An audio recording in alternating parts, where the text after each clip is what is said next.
Patay ang tatlong suspect sa pang-hold up nang sumalpok ang sinasakyan nilang motorsiklo sa isang truck sa Bayumbong, Nueva Vizcaya.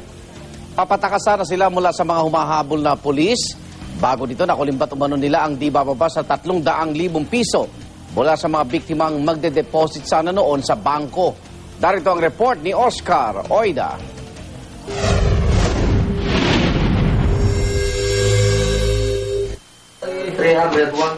Hindi na napakinabangan pa ng tatlong suspect sa pang-hold up ang humigit kumulang 300,000 pisong cash na nakulimbat nila. Makaraang maaksidente habang tumatakas mula sa mga pulis na umahabol sa kanila sa may Bayumbong, Nueva Vizcaya.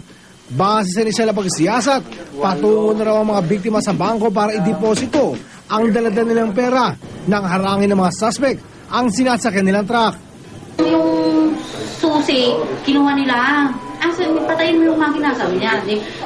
Yung driver ko naman, ayan yung susi, sabi niya. Pagkakuha sa pera, agad umanong sumibat ang mga suspect lula ng isang motorsiklo. Sa natangay nilang di bababa sa 300,000 piso, masasabing tiba-tiba na nga ang tatlong hold-upper. Ang pagkakamali lang nila, marahil na excite ng gusto, doon sila napadaan sa isang sineset-up na Comelec checkpoint.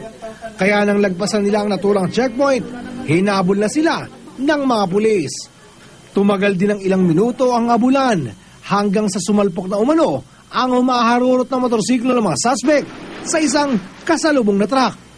Abulin nyo, baka sakaling mahabulan natin. Yun, nagsasakayan naman sila. Yun namang way na tinarap nila, naabutan nila doon, nakabalagtan at saka marami ng tao. Talaga hit and run sila. Ang ending, dead on the spot ang tatlong suspect. Nabawi ang perang tinangay nila, pati na ang isang homemade na shotgun. Ito ang unang balita sa Nueva Vizcaya. Oscar Oida reporting.